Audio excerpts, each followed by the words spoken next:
Alhamdulillah, syukur kita panjatkan kepada hadirat Allah SWT pada hari ini 1 Hijriah 1442 atau bertepatan dengan tanggal 19 Agustus 2020 atau 1 Muharram. Kita masih diberikan kesehatan, nikmat iman dan Islam. Kita doakan kepada para sahabat-sahabat kita, khususnya para tenaga kesehatan yang berjuang di garis depan maupun di garis belakang, selalu dalam keadaan sehat walafiat dalam lindungan Allah. Dan kita doakan kepada saudara kita, kemarin ada sahabat kita juga dari Surabaya yang wafat pada sekitar jam 4 sore, almarhum Dr. Sulis dari ortopedi. Kemudian ada juga Profesor Mulyo Hadi, guru kita dari sekarang di Malang, juga wafat karena COVID. Kita doakan semoga almarhum husnul khotimah, diberikan syahid, dimaafkan dosa-dosanya, dan ampunan dan rahmat dari Allah SWT dan dimasukkan dalam surganya. Amin amin ya rabbal alamin. Mari kita ucapkan salam dan salam ke Nabi kita, Nabi Muhammad SAW, bagi para keluarganya, sahabatnya, dan proses salam jamaah. Alhamdulillah, ini pertemuan yang kelima. Kita segera mulai saja. Kemarin kita Ustadz membahas ayat 13. Jadi ini mengingatkan kembali butir-butir saja yang ditekankan oleh Ustadz bahwa nahnu surat ayat 13, a'udzubillahi minasyaitonirrajim, nahnu naqussu 'alaika naba'ahum bil haqq innahum fityatun amanu bi rabbihim wa zidnahum huda. Jadi di sini Allah SWT menceritakan alaika kepada Nabi Muhammad. Jadi kalau kata anta alaika ini selalu merujuknya kepada Nabi Muhammad SAW. Nah, ini ditekankan apa itu naba'ahum. Jadi ini kabar yang khusus, yang penting, yang luar biasa. Nah itu dengan hak gitu. Jadi kalau kata hak ini kemarin dijelaskan bahwa hak itu dari Al-Quran, dari Allah. Kalau shawab itu dari manusia gitu. Dan innahum, sesungguhnya mereka itu adalah para pemuda yang beriman. Jadi memang kita harus berkelompok, ya, berkelompok mengaji Quran bersama-sama sehingga kita saling menguatkan, punya jamaah gitu, dan beriman kepada Allah Rob, kepada pencipta pemilik alam semesta ini, dan Allah menambah iman para pemuda itu, kan begitu, tambahkan hidayahnya. Kemudian di ayat selanjutnya ini warabbatna ala qulubihim ilqamu faqalu rabbuna rabbus samawati wal ard lan nad'u min dunihi ilaha laqad qulna idzan syatata. Dan Allah itu menguatkan, sini artinya Allah menguatkan azam, jadi niat yang kuat, dan mengilhamkan kesabaran. Dan kemarin dibahas tentang apa bedanya wahyu, ilham, dan insting. Kalau wahyu itu dari Allah kepada nabinya. Kalau ilham dari Allah kepada manusia biasa. Kalau insting itu kepada hewan. Nah ini kepada manusia biasa Allah ilhamkan. Apa yang diilhamkan? Azam yang kuat supaya berani menghadapi kaisar Dikianus itu dan diberikan kesabaran. Dan mereka bangkit, ya, dan mengatakan kepada raja yang zalim itu bahwa sesungguhnya Tuhan kami adalah Rob, kami adalah Rob pencipta langit dan bumi dan segala isinya. Sehingga para pemuda itu mantap dalam kebenaran dan bangga dengan keimanan. Ini yang kemarin dibahas Ustadz. Kemudian juga dijelaskan itu kata lan nad'wa min dunihi ilaha laqad qulna idzan syatata. Kemarin ditekankan makna kata lan ada 5 sebagai huruf nasab, sebagai huruf nafi, penegasian, sebagai huruf istiqbal. Jadi lan itu kami dari sekarang hingga yang akan datang tidak akan pernah menyembah selain Allah. Atau juga taukid, sungguh-sungguh. Dan huruf tabidin. Jadi maksudnya selama-lamanya kita nggak akan pernah menyembah Tuhan selain Allah SWT. Dan kemudian juga dijelaskan kata syaratul Ta'bid aja dok, jangan Ta'bid. takbid, ya, takbid aja, jangan takbidin ya. Ya. Nah, dihapus nih ya. Takbid aja, iya ya, takbid aja, bukan takbidin. Nah, gitu. Kalau pakai abadan baru abidin. Ya, okay. Takbid aja, takbid. Ya, Ya. Ini mohon maaf nih. Ya, selama-lamanya. Ya, jadi syatoto berarti melampaui kebenaran atau menyimpang dari kebenaran. Intinya begitu. Kemudian juga dijelaskan ayat 15. Ini ayat yang terakhir. Jadi pekan kemarin kita membahas 3 ayat. Ya, auzubillahi minasyaitonirrajim. Haula'i qaumun attakhazu min dunihi alihah. Jadi haula, jadi mereka itu adalah kaum masyarakat ittakhazu yang menjadikan selain Allah sebagai Tuhannya. Nah ini. Jadi lalu laula ya'tuna alaihim bisultanin bayyin. Jadi kata laula itu dijelaskan oleh Ustadz kemarin udah menunjukkan kelemahan. Jadi mengapa mereka tidak mendatangkan argumentasi yang kuat, yang kuat? Ya. Karena mereka emang nggak punya argumentasi.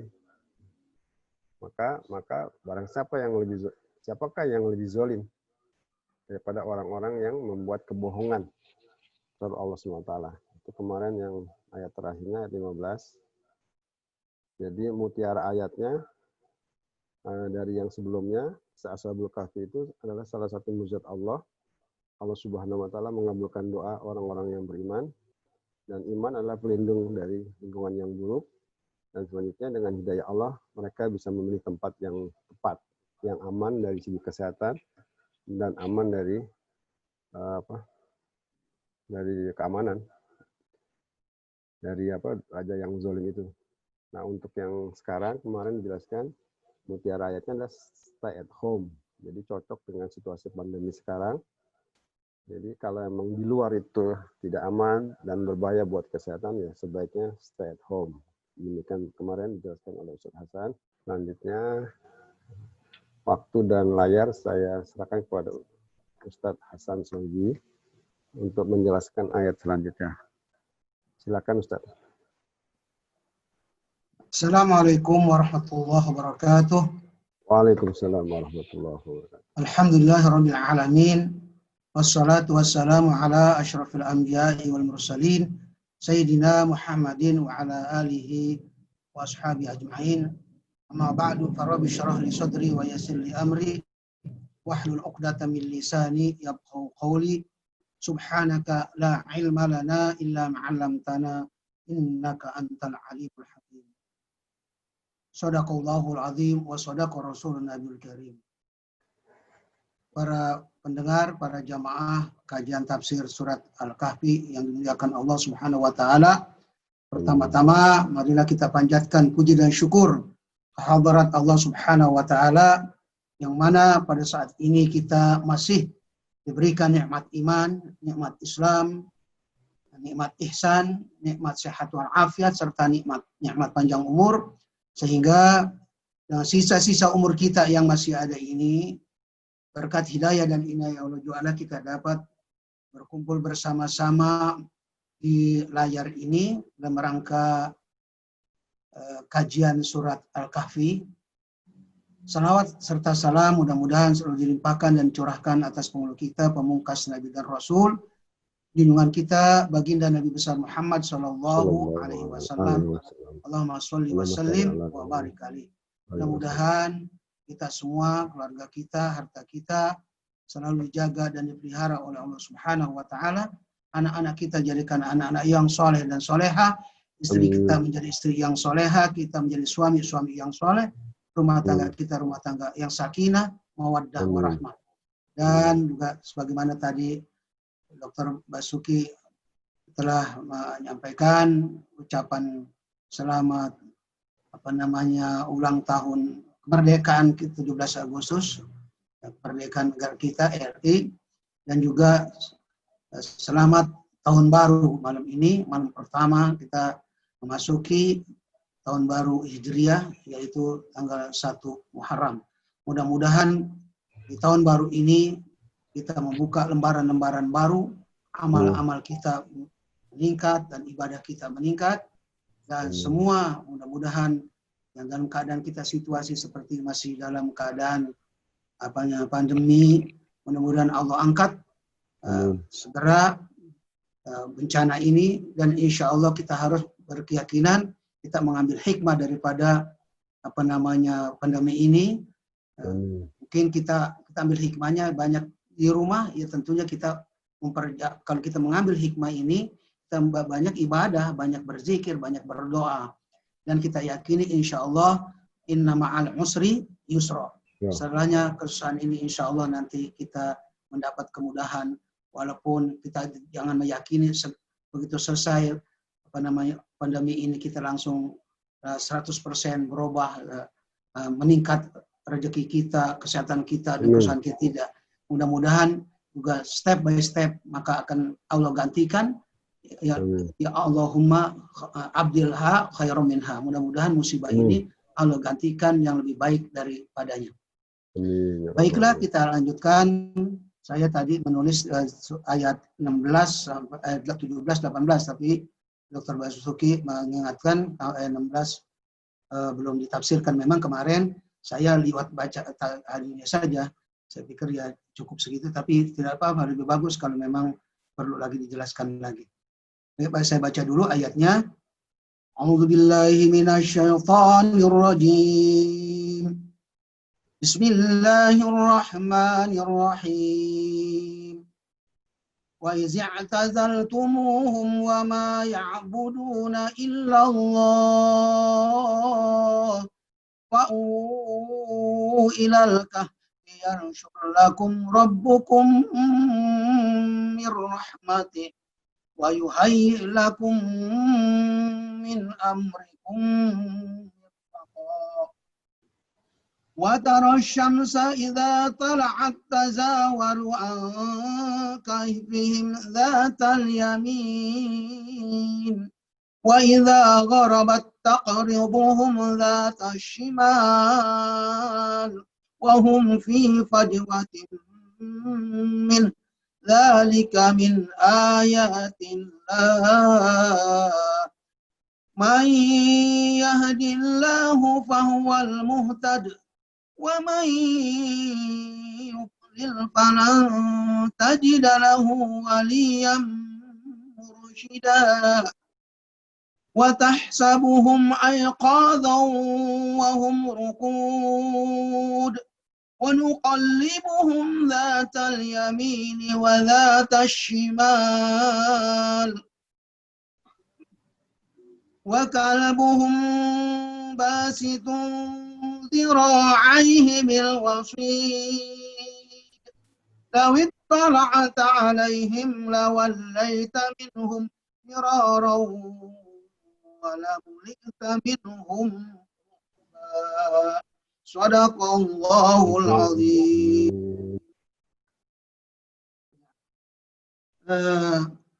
Pertama saya membuka tafsir mufradat dulu. Tafsir mufradat kita ambil di sini dari kalimat Al-Quran, kalimatul Quran yang dikarang oleh jadi di situ tulis kalimatul Quran tafsir wa bayan di Fadilat Ustadz Asy-Syaikh Muhammad Husain Muhammad Makhluk Mufti Adyar Al-Misriyah Sabiqon wa Adwu Jami'ati Kibaril Ulama. Jadi kalimat-kalimat Al-Quran dan tafsirnya, penjelasannya, tapi ini secara mufradat saja, kosakata, yaitu yang dikarang oleh, yang ditulis oleh Profesor Dr. Syekh Husain Makhluk Muhammad Makhluk, yaitu Mufti Mesir. Dulu waktu saya masih di sana itu tahun 80-an ke sana dia masih menjadi Mufti Mesir dan anggota para pembesar ulama. Ya, gitu. Kemudian tafsir itu mufradatnya yang ada di situ yaitu kata-kata tadi ada mirfaqo, ya. Mirfaqo itu matan tantafi'una bihi fi aisyikum, yaitu artinya yang bermanfaat di dalam kehidupan kamu. Kemudian tazawaru an kafihim itu tamilu wa ta'dil, cenderung atau condong. Kemudian kata-kata taqribuhum yaitu ta'dilu anhum wa tabta'id, yaitu berpaling dan menjauh dari mereka. Fajwatim minhu yaitu muttasi'un minal kahfi, yaitu tempat yang luas di gua. Bil wasid ay fina'ul kahfi au atabata babihi. Itu artinya halaman gua atau tiang pintu gua. Ru'ba khaufan wa faza'an, itu rasa takut dan terkejut. Itu makna mufradatnya yang diambil dari Kalimatul Quran, yaitu Tafsir wa Bayan Profesor Dr. Hussein Muhammad Makhluf Mufti Diyar Misriyah. Kemudian lanjut kita tafsirkan dari kitab pegangan kita, itu Sofatut Tafasir, itu yang dikarang oleh Profesor Muhammad Ali As-Sobuni. Yaitu dari mulai tadi ayat 16 ya. Ayat 16. Walaula ya'tuna alaihim wa izi tazaltumuhum ya. Wa izi tazaltumuhum, artinya dulu wa izi tazaltumuhum, dan ketika kamu wahai para ashabul kahfi itu al-fityah meninggalkan mereka dan apa yang mereka sembah selainnya Allah, yaitu artinya apa? Ay wa iz tazaltum ayyuhal fityatu qaumakum wa ma ya'buduna minal autsani ghairillahi ta'ala. Artinya, dan ingatlah atau ketika kamu meninggalkan kaum kamu wahai para pemuda, dan apa yang mereka sembah yaitu patung berhala yang selain daripada Allah, fa'u ilal kahfi, maka hendaknya kamu pergi mengambil tempat berlindung ke gua. Ay al-iltaji'u ilal kahfi, artinya berlindung ke gua. Kemudian yansyur lakum rabbukum min rahmatihi, Allah Subhanahu wa taala akan melimpahkan kepada kamu sebagian rahmatnya. Ayyabsutu rabbukum wa yuwassi' alaikum rahmata. Artinya Allah membeberkan, kalau yabsut asalnya membeber dari menggenggam. Kemarin saya sudah sebenarnya dijelasin, menggenggam begini dibuka itu namanya membeberkan. Yang membeberkan rabbukum, Tuhan kamu, ya ada tadi apa, melimpahkan rahmat, sebagian rahmat.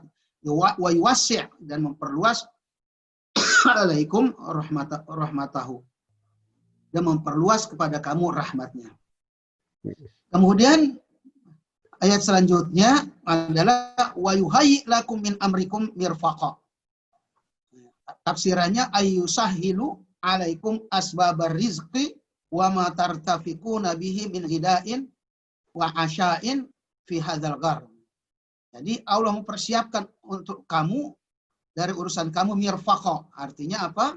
Allah memudahkan untuk kamu sebab-sebab rizki dan yang bermanfaat untuk kamu, baik itu merupakan makan siang, ghada, wa asya, dan makan malam di dalam gua. Jadi antaranya kemarin yaitu apa namanya, ya Allah yang mereka tidur ya, tapi Allah berikan seperti kenyang mereka gitu loh. Itu karena dengan apa? Dengan rahmat Allah Subhanahu wa taala dan dengan kekuasaannya. Yaitu berada di dalam gua tersebut.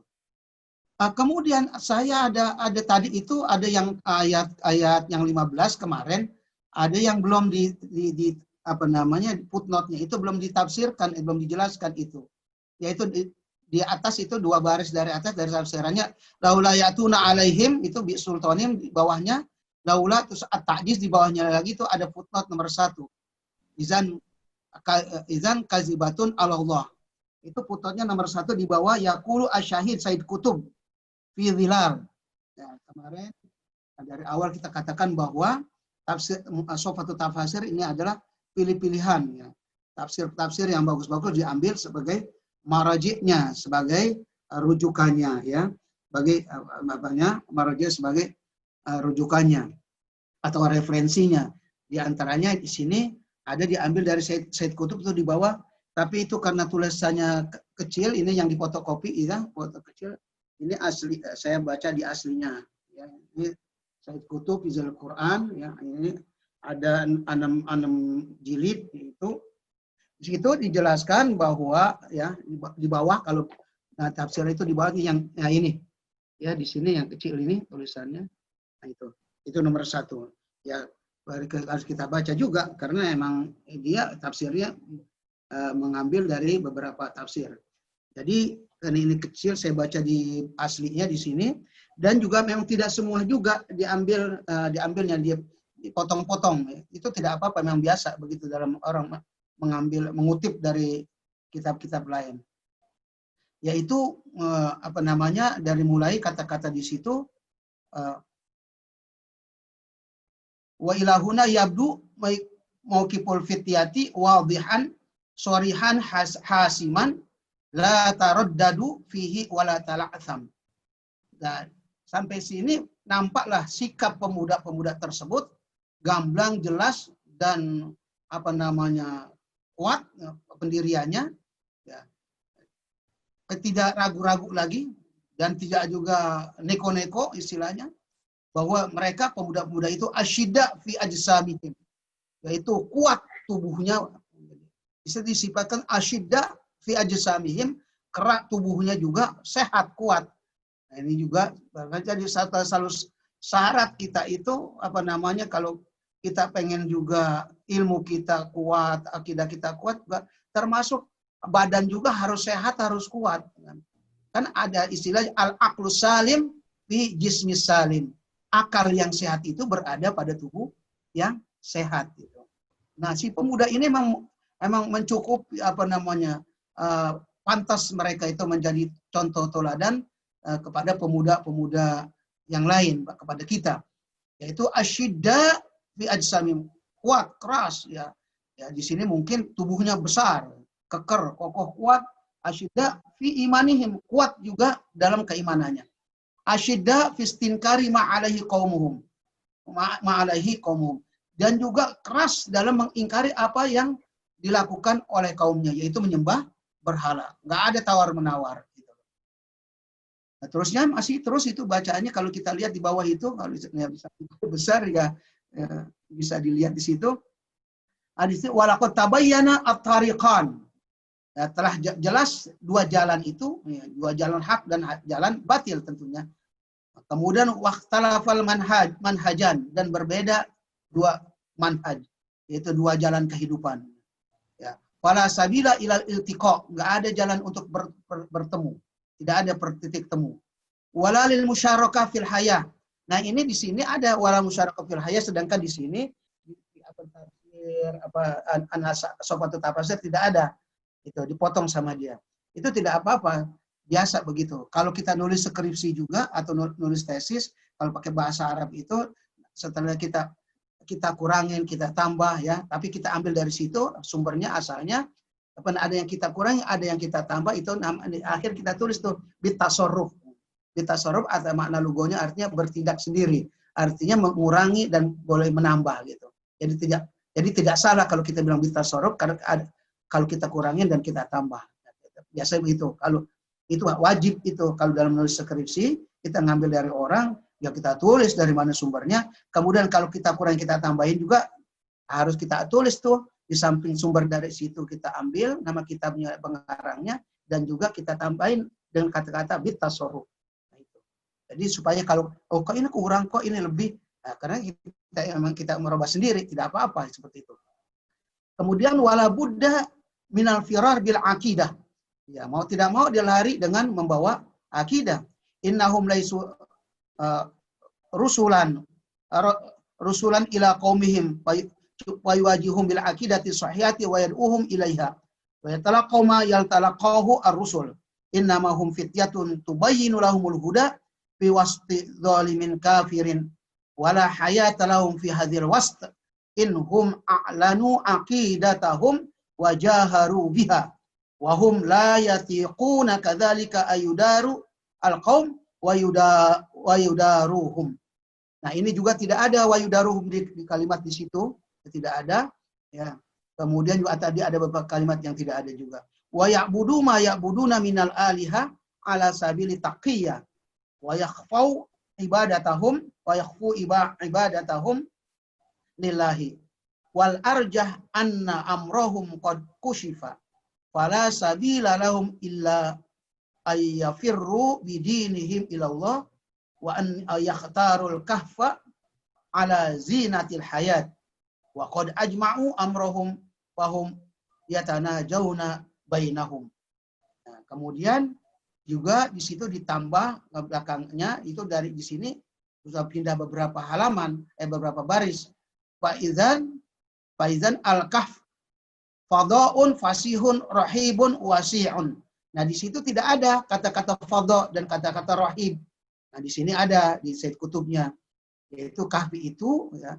Nah, kahfi itu adalah ya fadha sebetulnya sama saja sama pasti memang rahib juga sama. Jadi luas, tempat yang luas, tansyuru fihi rahmah. Tansyuru fihi rahmah di dalamnya ada apa dicurahkan rahmat Allah Subhanahu wa taala. Dan selanjutnya.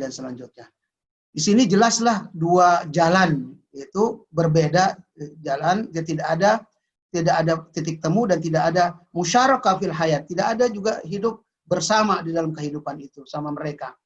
Dan tidak boleh harus lari dengan bawa akidah, dan sesungguhnya mereka itu bukan para rasul, bukan rusulan, pemuda Ashabul Kahfi itu, ya. Bukan rasul kepada kaumnya, tapi mereka menghadapi mereka dengan akidah yang benar. Nah, mereka karena mewarisi akidah yang benar, oleh karena itu mereka hadapkan dengan akidah yang benar dan yang mereka juga menyeru kepada akidah yang benar itu. Tapi yang diterima oleh pemuda itu ya sebagaimana yang diterima oleh para rasul dulu, ya banyak yang dibantah, banyak yang rasul itu banyak disakiti ya dari zaman Nabi Adam sampai zaman Nabi kita Muhammad SAW ya, mengajak kebenaran, tetapi mereka sambutnya, mereka terimanya dengan caci maki, penghinaan, dan juga siksaan. Bahkan juga ada yang Nabi sampai ada yang dibunuh ya oleh Yahudi. Itu satu hari pernah orang Yahudi membunuh Nabi 30 orang. Ya. Ya, kalau Rasul diantara Nabi Zakaria dan Nabi Yahya, kalau tidak salah, anak itu juga dibunuh sama Yahudi itu. Ya, sampai seperti itu ya diterimanya ya, sebagaimana yang diterima oleh Rasul-Rasul dahulu. Artinya dia disakiti, dicaci maki dan lain sebagainya. Mereka itu hanya pemuda yang menjelaskan petunjuk di tengah-tengah kezaliman dan kekafiran.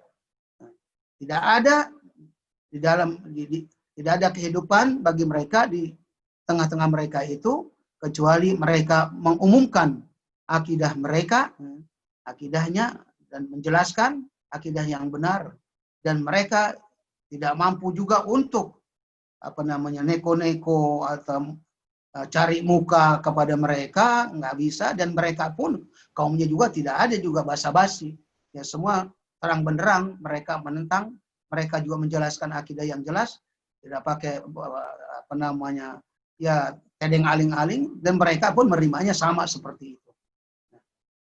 Kemudian juga mereka tidak juga menyembah apa yang mereka sembah. Ya. Umpama ala sabili taqiyah.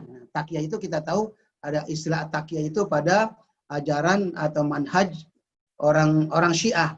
Taqiyah itu seperti munafik, menampakkan itu yang diucapkan sama yang diperbuat lain, yang dikatakan untuk melindungi diri, biasa itu namanya dia ikut serta atau ikut andil baik perkataan dan perbuatan kepada yang lawan mereka. Tapi perbuatannya, keyakinannya sebetulnya kalau di belakang mereka itu, di belakang lawannya itu ya tidak seperti itu. Nah, itu juga begitu. Ashabul Kahfi tidak ada takiyah begitu, tidak.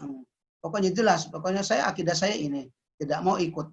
Dan tidak mau juga, ya udahlah saya saya ikut kehidupan bersama kalian agar supaya umpama mereka tidak disiksa, tidak dibunuh, tapi menyembunyikan ibadah mereka tidak begitu juga. Nah itu namanya taqiyah.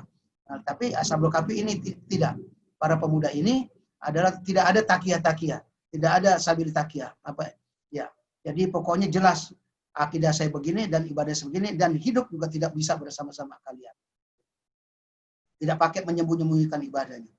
Jadi oleh karena itu menurut Said Qutb juga ya, kemudian ya, yang rajih pendapat yang kuat bahwa urusan mereka itu telah terbuka jelas gamblang qad kusyif. Tidak ada jalan bagi mereka itu kecuali mereka harus lari dengan membawa mereka karena mereka terancam ya.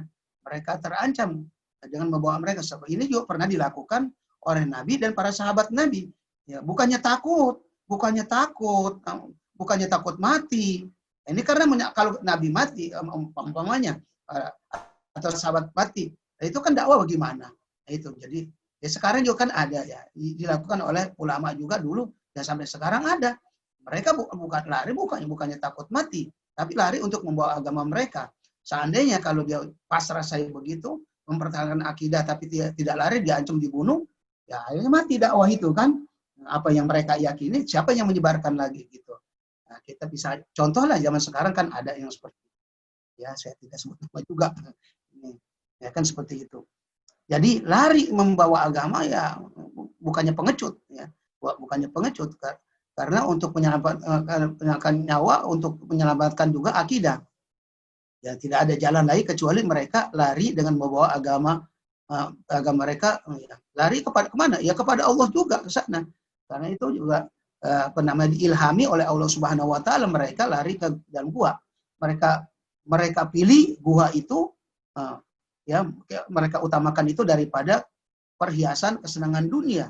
Kalau mereka mengikuti ajakan Raja Dikianus dan kaumnya, tentunya mereka akan mendapat fasilitas kesenangan perhiasan dunia. Tapi itu tidak.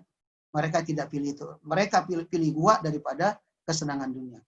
Mereka bersepakat kepada teman-temannya Ashabul Kahfi itu, mereka pergi ke gua tersebut. Di sanalah mereka munajat, ya berdoa, ya ketika mereka di dalam gua itu, ya ayatnya tadi itu wa iza tazaltumuhum wa ma ya'buduna illallah fa'u ilal kahfi yanshur lakum rabbukum min rahmati wa yuhayyi lakum min amrikum mirfaqa. Nah di situ tadi selanjutnya beberapa baris diloncat. Nah, di sini Faizan al-kahfu fadhaun itu udah lain baris, itu tidak nyambung daripada yang baris tadi itu, perkataan tadi itu. Nah, di aslinya seperti itu, seperti ini yang saya baca, maka kahfi itu adalah gua, fadha, fasih, rahib, wasi. Ya, kesimpulannya ya sama sebetulnya. Gua itu ya di gua yang luas, di mana di dalamnya mereka mendapat cucuran atau limpahan sebagian limpahan rahmat Allah Subhanahu wa taala. Nah, berada di dalam gua tersebut dalam naungannya, dan mereka mendapatkan ya kelembutan, ketenangan, kebahagiaan ya karena mereka tidur. Ya tidurnya ya nggak merasa apa-apa, merasa nyaman saja dalam tidur itu kan. Walaupun itu tempatnya kalau kita bandingkan di luar gua ya lebih luas dari gua, tetapi hati itu menerimanya, hududnya itu ya innal hudud ad-dhaiqa, hududnya itu yang sempit tetapi menjadi luasnya. Jadi di situ karena apa? Limpahan rahmat Allah Subhanahu wa taala yang menjadi merasa luas di dalam dada mereka, dalam hati mereka. Faizan ar-rahmah warif warahmah wal irtifaq. Ya, karena dia mendapat rahmat, mendapat merasa kasih sayang, kelembutan, istirahat, bahagia, dan juga cukup makanan-makanan. Ya setelahnya itu kan nanti ceritanya dia belanja gitu kan, beli makan makanan, dicukupi kebutuhannya itu dengan jalan mereka setelah itu keluar dari gua tersebut. Nah itu ayat yang kemarin, yang ayat 15. Kemudian selanjutnya kita lanjutkan kembali, yaitu tafsiran ayat berikutnya. yaitu wataros syamsa. Jadi wataros syamsa idza tala'at tazawaru an kafihim dzatal yamin. Dan kamu melihat matahari apabila terbit, tazawaru an kafihim, mereka itu condong dari gua tersebut dzatal yamin ke kanan. Ai tara ayyuhal mukhatab asyamsa idza tala'at tamilu an kafihim jihatal yamin. Artinya kamu lihat, wahai orang yang diajak berbicara nih, ya bisa juga taruh kalau siapa saja yang melihat itu loh. Siapa saja yang melihat matahari apabila terbit itu dia cenderung dari gua itu ke arah kanan. Dan apabila terbenam juga menjauh dan cenderung ke arah zata shimal, yaitu ke arah kiri. Wal gharad, dan tujuannya adalah semuanya itu kesimpulannya anasyamsa la tusibum inda tulu'iha wala inda ghurubiha karamatan lahum minallahi li alla tu'dhihim biharriha. Kesimpulannya tadi, jadi tazawaru an kafim itu zatal yamin wa zatal shimal, kesimpulannya adalah tujuannya bahwa mereka itu tidak terkena matahari. Itu saja sebetulnya kesimpulannya. Ketika matahari terbit ketika matahari terbenam tidak. Kenapa? Karamatan lahum minallah. Sebagai karamah. Karamah lahum minallah. Nah, kata-kata karamah ini, ya, karamah itu suatu yang luar biasa juga.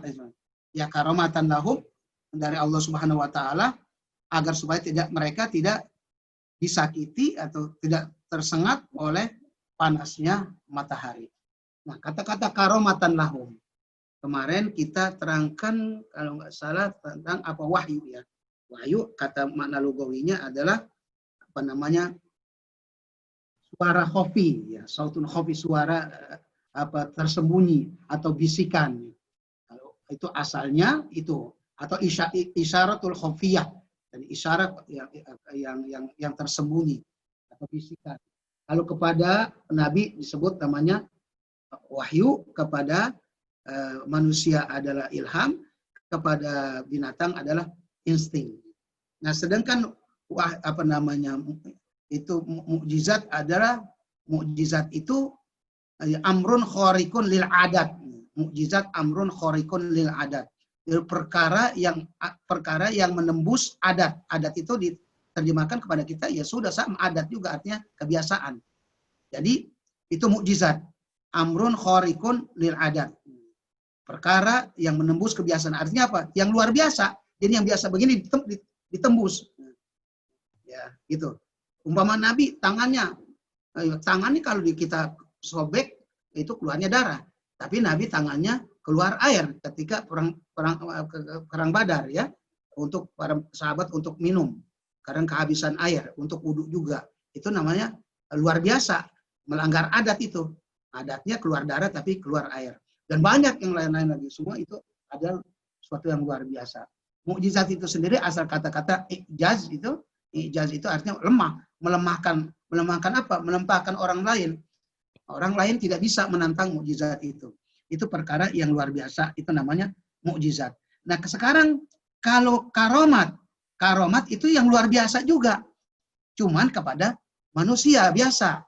Nah, kalau kepada wali karomah, kepada wali namanya karomah, kepada manusia biasa namanya maunah kita itu. Maunah.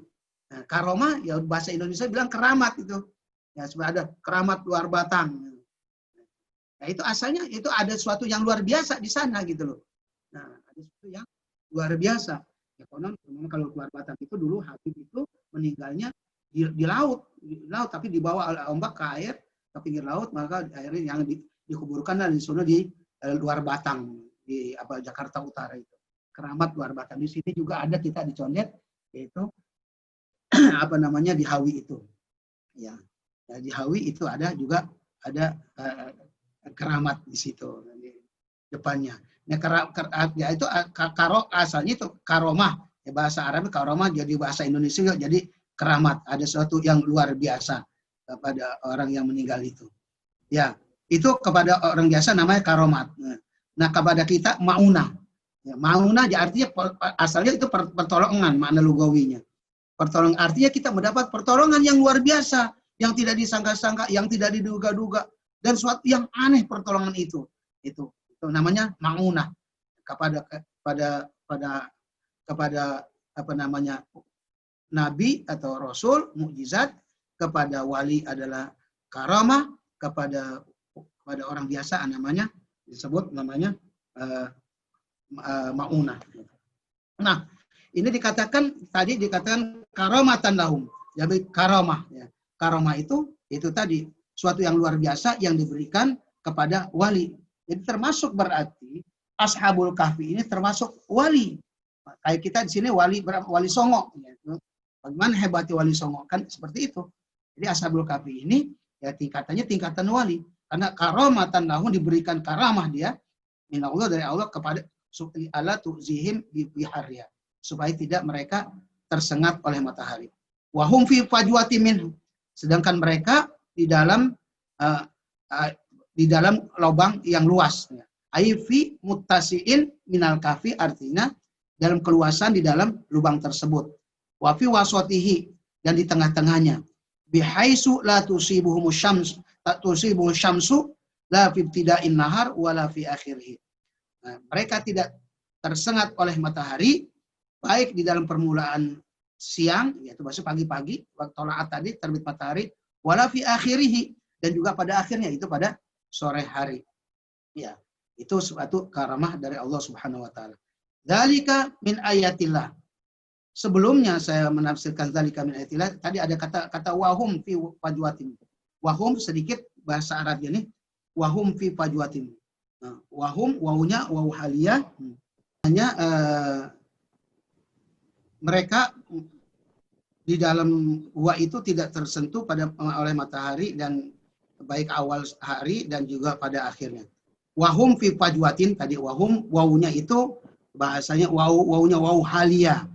Hum itu mubtada, fi fajwatin jargon majrur, sedikit saja nih masalah bahasanya adalah nadi khobarnya. Jadi wawu haliyah, jumlah mubtada khobar menjadi jumlah haliyah namanya. Artinya apa? Wawu di situ artinya wahal, keadaan mereka. Jadi situasi kondisi mereka itu bisa dikatakan keadaan mereka, hal mereka, sedangkan mereka, ya begitu aja. Bisa itu tiga artinya itu. Walhal mereka, ihwal mereka, keadaan mereka, situasi mereka, atau padahal mereka, bisa juga diartikan seperti itu. Di dalam lubang itu, di dalam gua tersebut. Ya. Kemudian, dzalika min ayatillah, ay dzalika soni' min dalaili qudratillahil bahira. Itu yang demikian itu adalah sebagai bukti perbuatan, dalail, bukti-bukti ya, kekuasaan Allah Subhanahu wa Ta'ala, ya, yang jelas, yang gamblang. Kemudian qala Ibnu Abbas, berkata Ibnu Abbas, "Lau anna syamsa tatlu 'alaihim la ahraqathum walau annahum la yuqallibuna la akalathumul ard." Seandainya, berkata Ibnu Abbas, seandainya matahari terbit kemudian menyinari mereka, pasti mereka itu terbakar oleh matahari. Kenapa? Karena selama berapa? 310 tahun, ya kan? Salah satu mi'atin apa namanya? Wasdadu 9 tahun, jadi 309 tahun, pasti dia terbakar.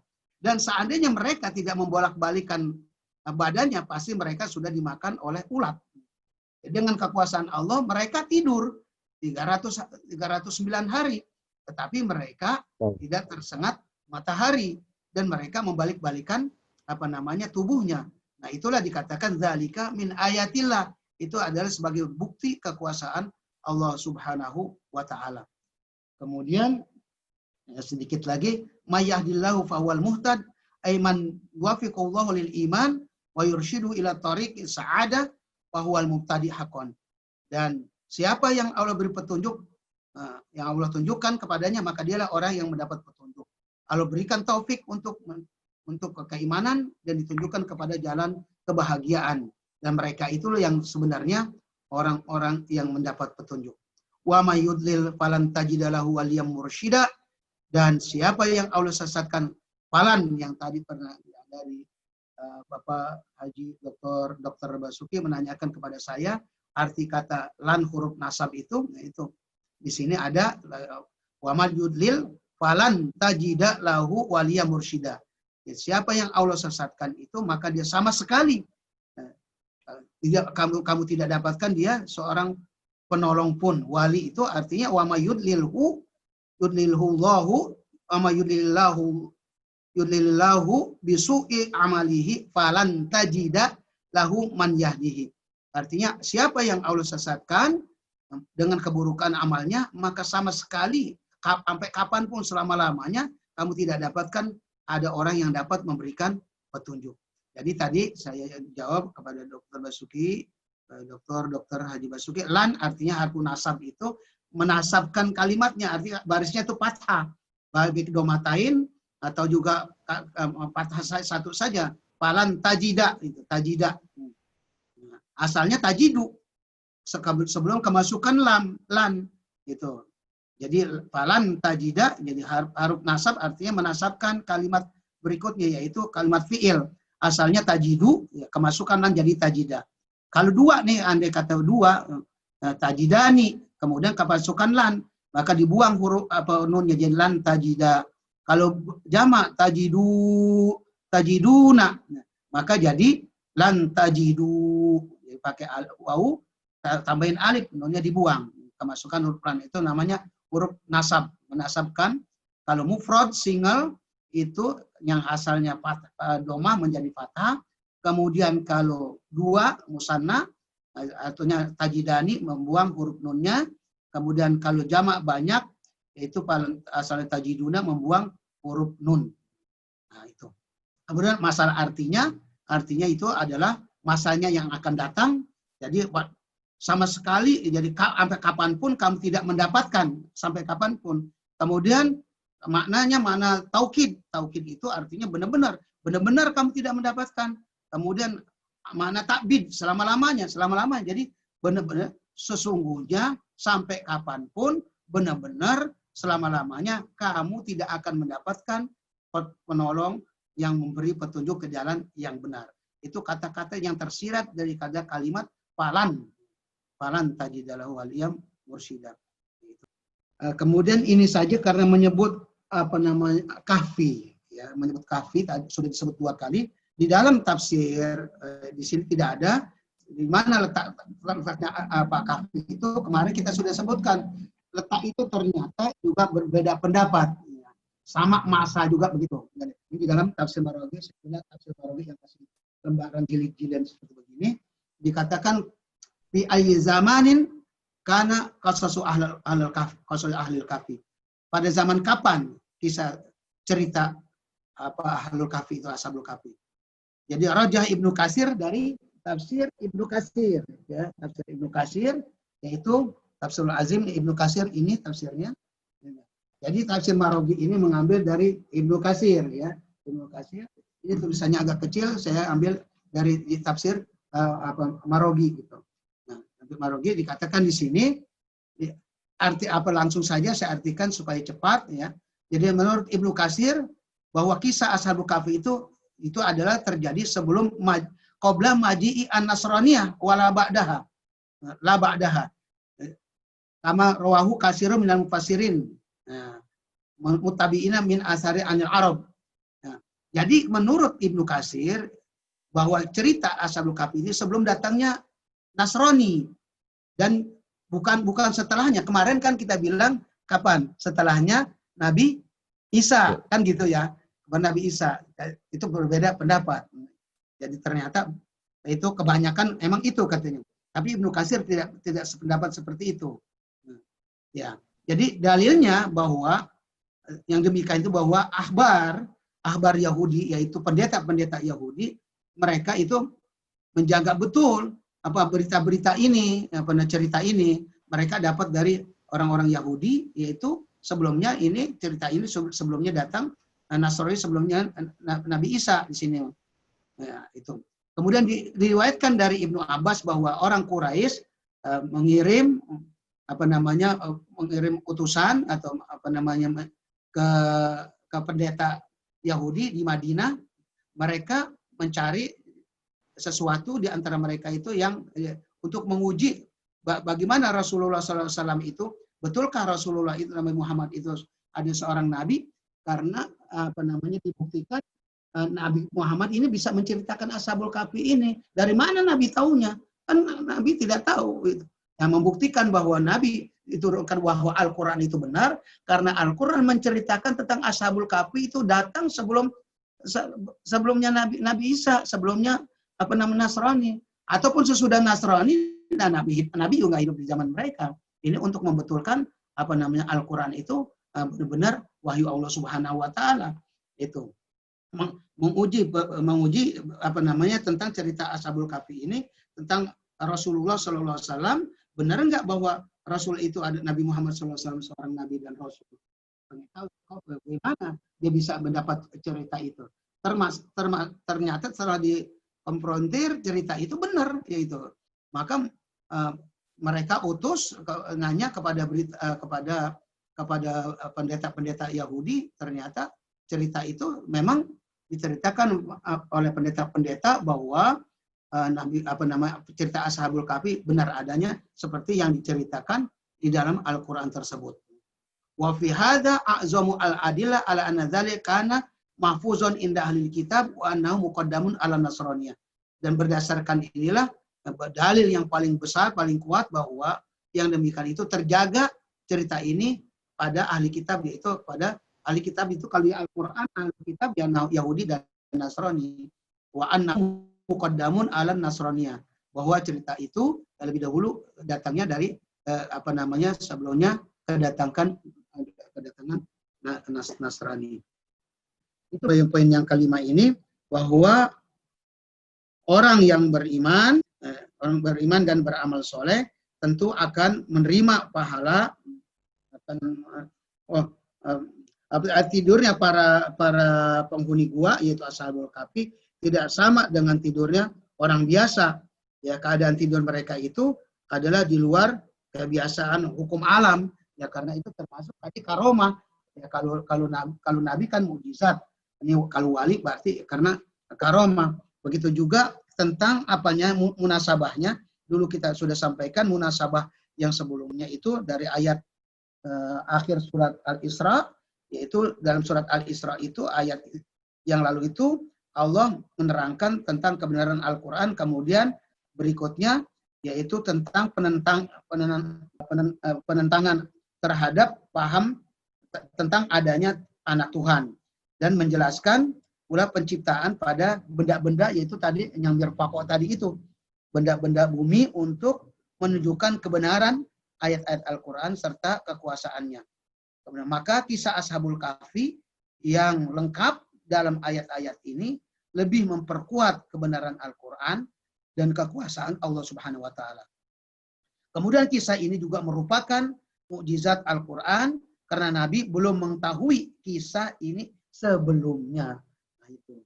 Jadi nanti oleh karena itu juga baik tempatnya, tempat tinggalnya dan masanya selalu ada perbedaan pendapat di antara para ulama atau para ahli tafsir. Yang penting bukan itu sebetulnya. Jadi berarti petunjuknya itu, hidayahnya itu bukan masalah tempat dan waktu. Tapi apa yang menjadi hidayahnya itu? Nah, karena di situ dikatakan bahwa kalau memang itu adalah masalah yang penting, maka Allah kasih tahu tanggalnya, tahunnya, apanya gitu.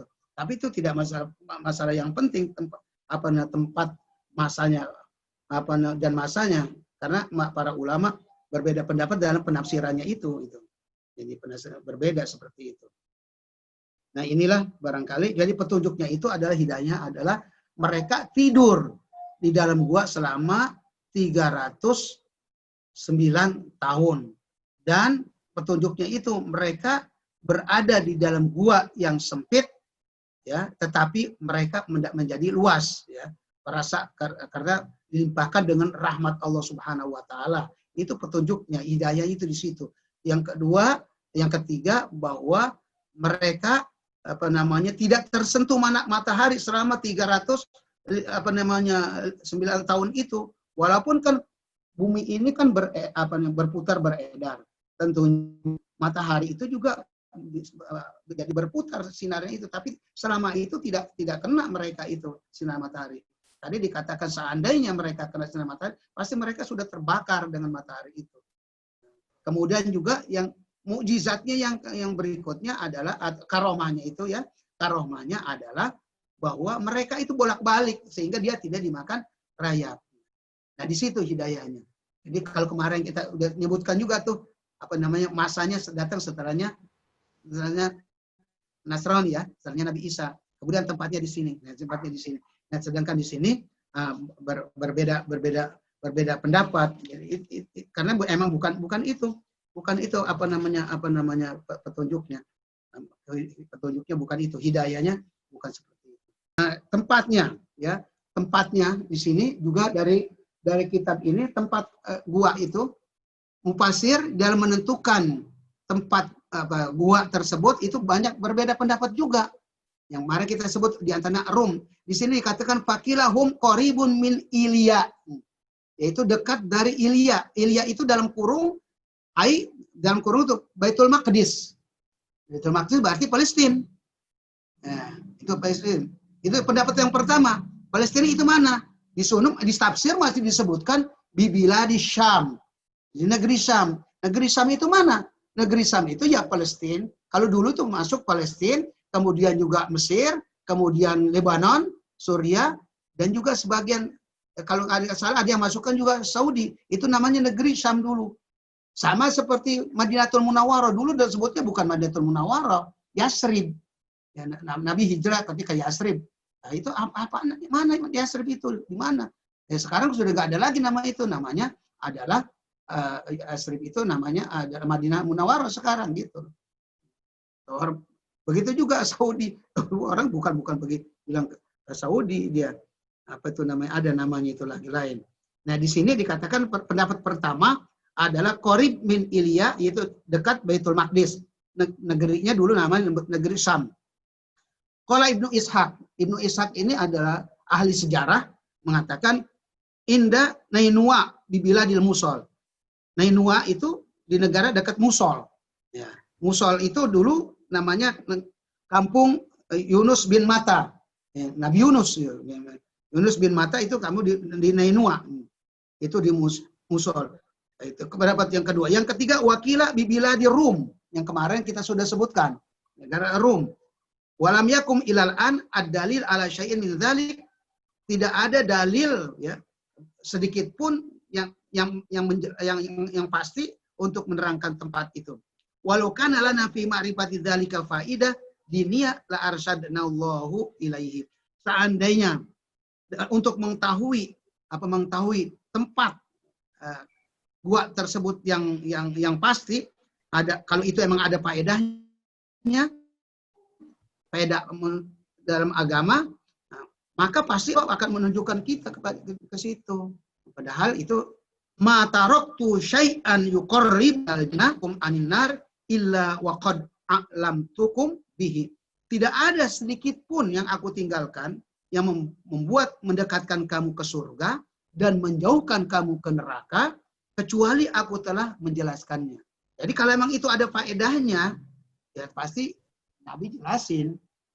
Allah hanya memberikan ya seperti tadi ayat yang kita baca, di mana tempatnya, kapan namanya, seperti itu saja. Nabi juga tidak menjelaskan, ya itu penafsiran ya semua. Semuanya adalah penafsiran. Ternyata yang kemarin yang kita baca di tafsir Sofatut Tafasir, nanti juga kita ulang lagi kesimpulannya itu, baik dari tafsir Sofatut Tafasir dan juga dari tafsir Al-Maraghi, itu berbeda-beda. Tapi nggak apa-apa, supaya kita ada khazanah keilmuan kita banyak.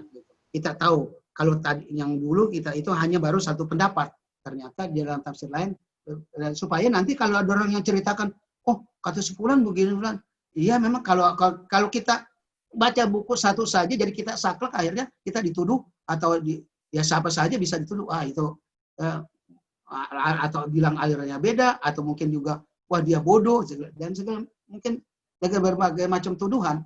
Jadi oleh karena itu ya nanti kita bacakan semua pendapat-pendapat tersebut untuk memperkaya hazanah kita, hazanah keilmuan kita itu.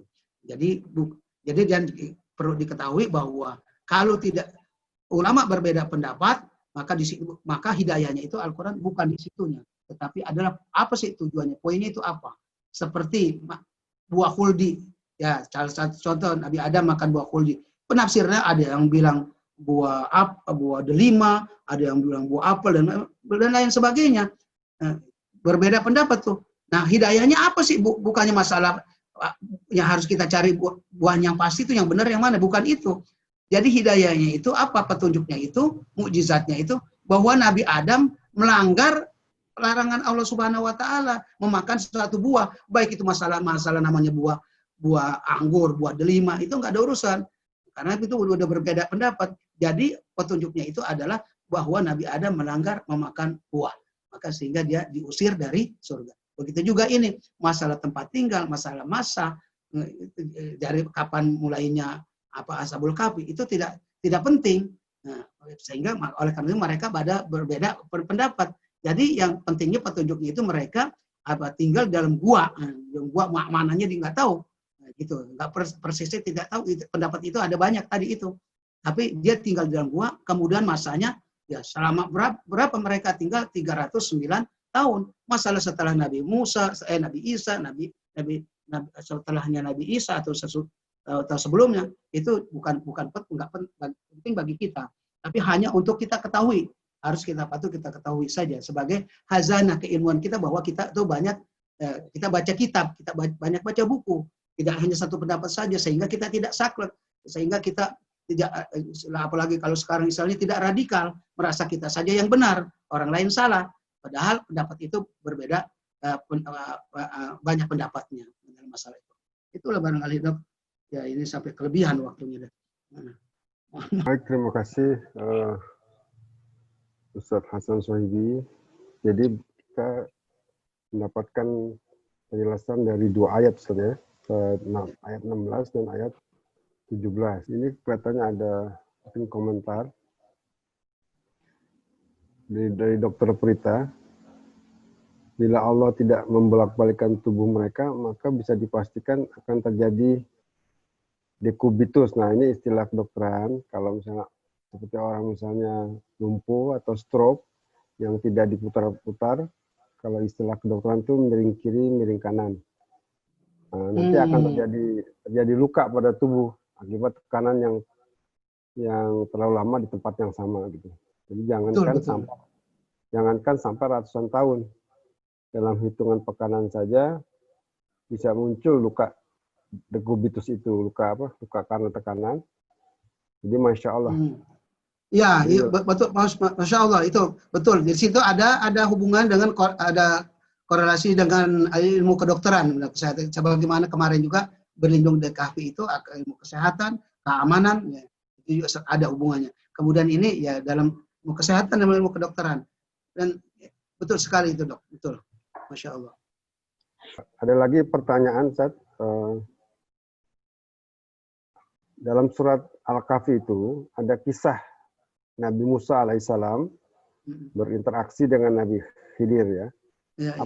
Apakah ini bisa disimpulkan bahwa sebetulnya kisah Ashabul Kahfi itu terjadinya sebelum Nabi Isa sebagai alasan dalil gitu, bahwa itu terjadinya di zaman sebelum Nabi Isa karena ada pertemuan antara Nabi Musa dan Nabi Khidir. Bagaimana Ustaz?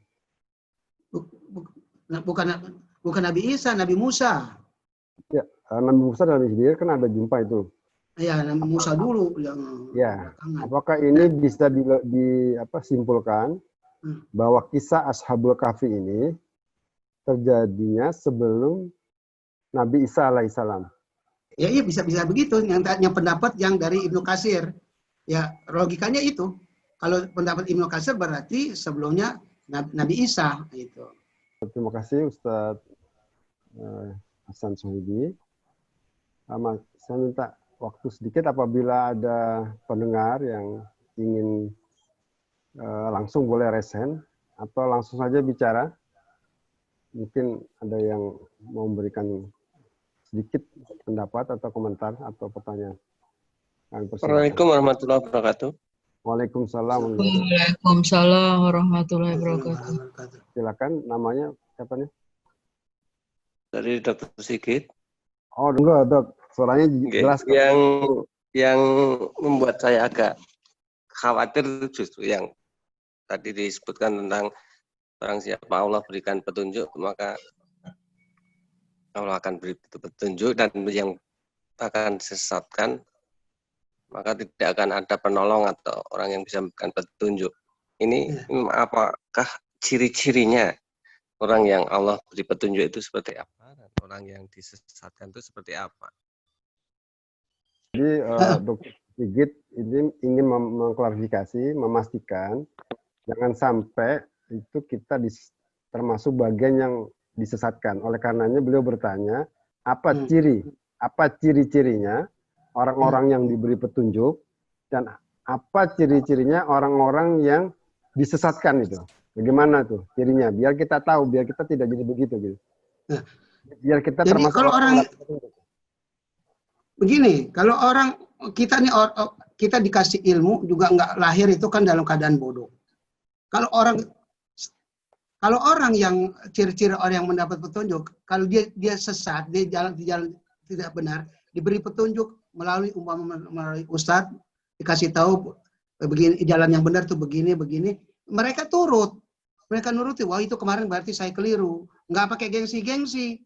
Nggak pakai gengsi-gengsi. Dan juga yang memberi petunjuk juga seperti itu, dia nggak pakai neko-neko tadi itu. Ya, yang nggak pakai takia, pokoknya jelas ini yang benar tuh ini. Jangan takut walaupun itu atasan kita gitu loh. Walaupun atasan kita. Nah, kita jelas tegas seperti itu. Kemudian yang diberi petunjuk, kemudian dia nggak pakai gengsi-gengsian. Gue nih atasan lu, gue nih pangkat gue tinggal. Nah itu kalau orang yang begitu itu yang nggak bakalan dapat petunjuk seperti itu. Jadi kebalikan itu saja. Kalau orang yang nur dikasih tahu ini salah, nggak ngeyel gitu. Kan banyak sekarang orang karena mereka kedudukannya tinggi, mereka ini di pihak begini, dikasih tahu yang ini, kagak mau dia ngeyel malah. Nah itu yang orang sesatkan tuh kalau udah begitu. Falan tajidalahu waliya mursyida. Tidak ada lagi kamu dapatkan orang yang memberikan petunjuk lagi sama dia. Udah terus begitu saja udah. Karena ini nggak benar, itu bohong, begini bohong. Nah, orang kalau udah kebohong sekali dikasih tahu nggak mau juga, itu akan bohong lagi, menutupi kebohongannya dengan kebohongan. Kebohongannya ditutupi kebohongan, nggak habis-habis, nggak berhenti bohong itu, gitu loh. Nah, kalau udah bohong begitu kan udah mereka kagak mau dikasih petunjuk. Ini yang jalan yang benar begini, gitu. Jadi ciri-cirinya begitu. Orang kalau ciri-ciri orang yang mendapat petunjuk itu apabila diberikan petunjuk itu, maka dia nurut gitu, dia mengakui kesalahannya. Karena kita semua ini nggak ada, semua manusia kan bukan malaikat, lahir langsung jalan benar, nggak ada.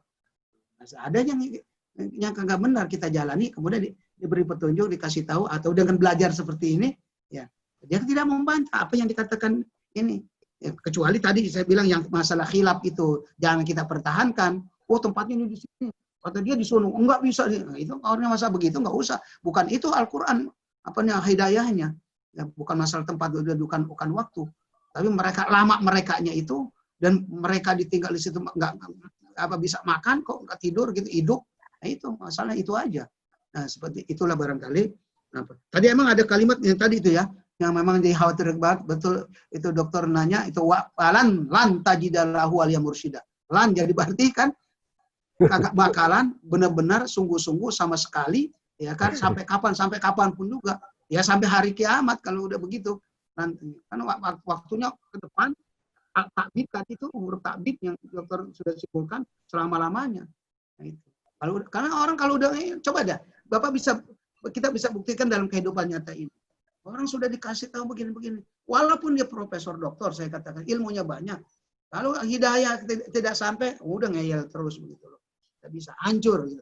Apalagi kalau yang dikasih tahu itu adalah orang yang berkuasa, yang berkedudukan, ya, yang membawahi masyarakat, yang jadi contoh orang, jadi figur masyarakat, jadi teladan orang.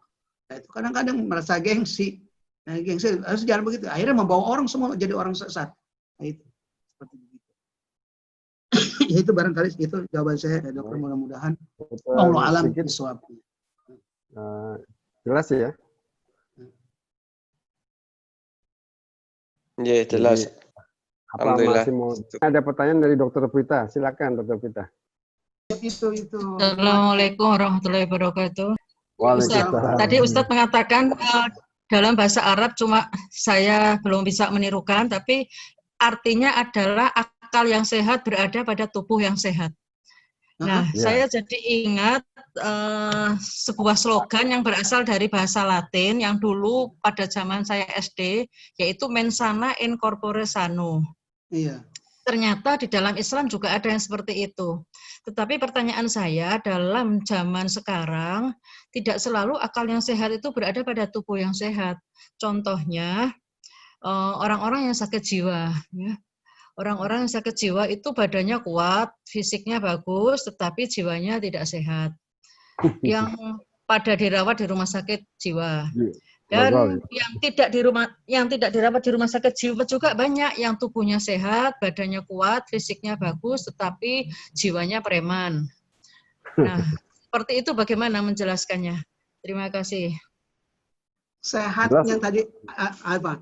Akal yang sehat. Al-jismu al-aqlu salim fi jismi salim. Akal yang sehat berada tubuh sehat. Sehat di sini, Dok, maksudnya sehat itu sehat menurut Islam. Ya. Jadi kalau dia badannya sehat, dia preman, itu nggak sehat itu akalnya.